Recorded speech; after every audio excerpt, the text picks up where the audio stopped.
So I just got to see the new Avengers movie, and holy shit, was it the best Avengers movie I've seen, where Spider-Man dies in Tony Stark's arms at the end. Chit chat, chit chat, ain't got time for that.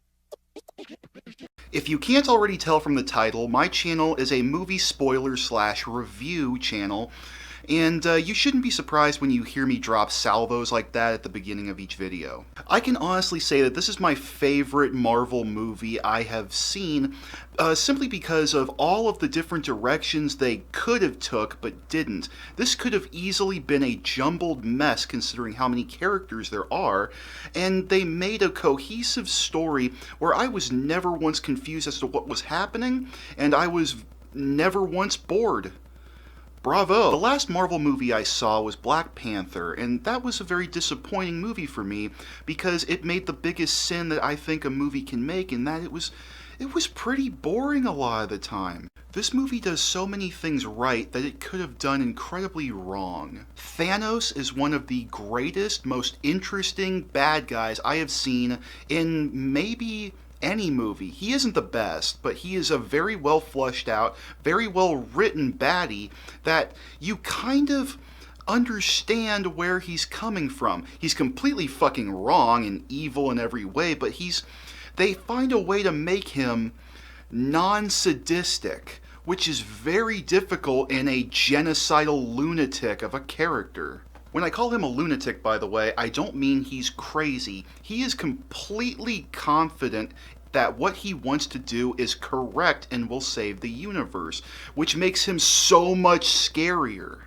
He just wants half of the living creatures in the universe to die so the other half have better lives and maybe longer existences, which is so calculating that it's even more scarier because he doesn't care who you are, how old you are, how rich you are, any of that shit. He just wants half of you dead, and he will do anything, literally anything, to get that. One of the most disturbing scenes in the movie for me is when he first meets baby Gamora, who he adopts as his daughter, and as he's showing her a weapon, in the background, thousands of people are being executed, and as she looks over, he's just like, no, no, no, look here.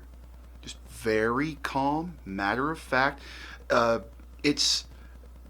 will remember that for a long time, just how horrible that situation was, and he just focused on this one little thing that he wanted to save out of a sea of other things he really didn't care about.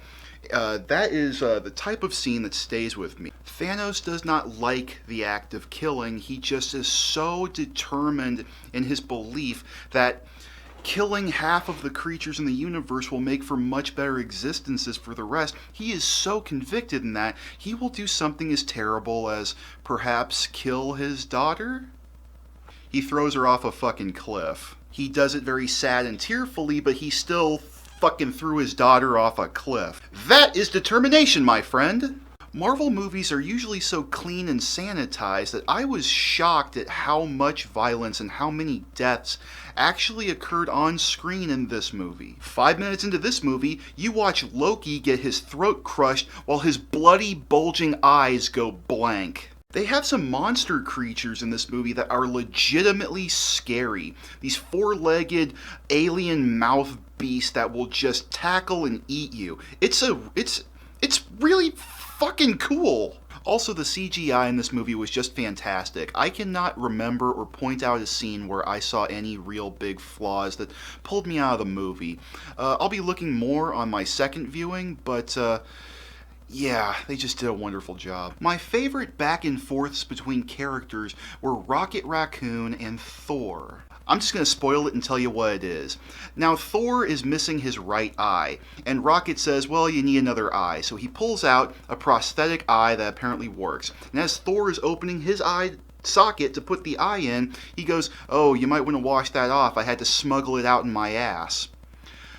But they, for some reason, decided to cut most of the word ass out, so a lot of people didn't hear the joke.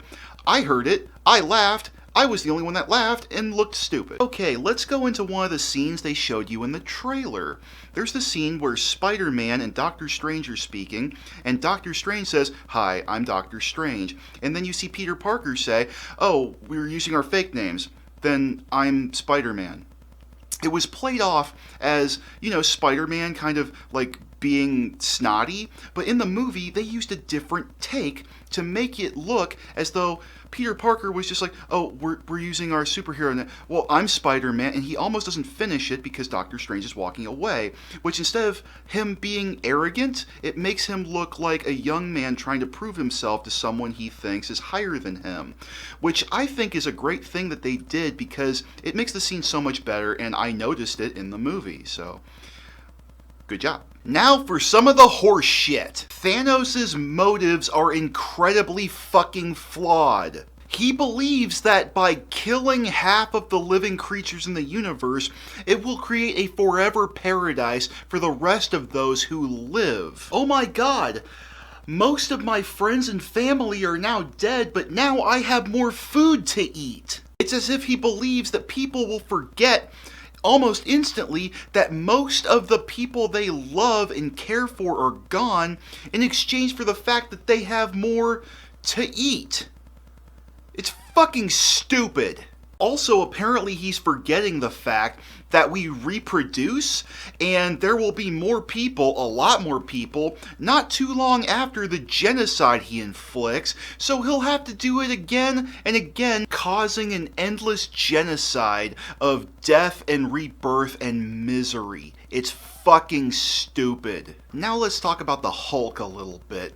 There is absolutely no reason, no rhyme, and no sense to make him that fucking stage frightened. He got his ass handed to him in the first scene of the movie, and that apparently makes it so he can't get erect and perform as his character, which was very annoying. Look, no one wanted to see this movie for that character's inner monologue where he's talking back and forth to himself, as if he's talking to the Hulk, even though he is the Hulk. The Hulk is not separate from him. It's his anger. But they have scenes of him talking to himself like he's talking to the Hulk, as if he's trying to convince the Hulk to come out. It just was really annoying and didn't need to be there, and fuck that. Those few things are really my biggest gripe about the whole movie, and now let's get into the massive spoilers. Thanos wins, and he kills most of the main characters, and it's very, very satisfying for someone like me who wanted to see this type of movie go really dark. I appreciate the balls it took to take the story down the road this movie took. You watch as many characters you've been watching for many movies fade away into dust, into oblivion, and then the movie ends with Thanos coming out of a tent, looking into the sunrise, and smiling. Cut to credits! As I left the theater, I saw a couple of kids holding hands with their mother and father, crying as they walked into the lobby, and I gotta tell you, my heart soared. It was truly amazing. I also really love the fact that they didn't say this was Avengers Infinity War Part 1, Part 2 coming.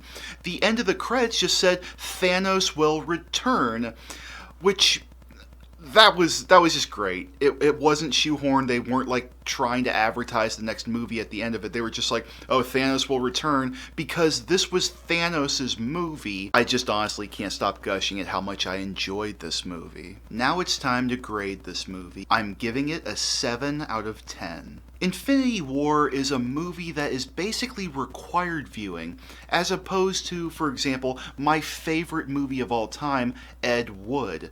In my eyes, the movie Ed Wood starring Johnny Depp about the life of Edward D. Wood Jr. is a perfect 10. But I found that movie randomly as a teenager, and it clung to me until this day. Whereas Infinity War is an awesome epic that I think just about anyone can enjoy, but it's not something I think most people could just watch alone. You would have to do a lot of research, see other movies, familiarize yourself with these other characters, which is why I want to take it down to actually around a 6 or 7. I'm saying it's a 7, it's around a 6 or 7.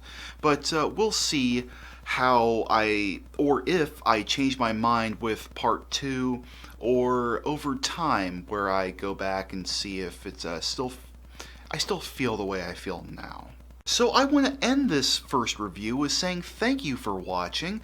If you liked it, please subscribe. I would very much appreciate that. If you enjoy shitposts and vlogs, I would also ask that you avail yourself to Evan Archer, my original channel. That it's not focused on anything, but you get a similar sense of humor to what you're getting here. But this channel is mostly going to be focused on the films I've seen, and probably a lot of old films I've seen, like retros, which are anytime between like the 50s and now, movies that have come out. But yes, thank you so much for watching.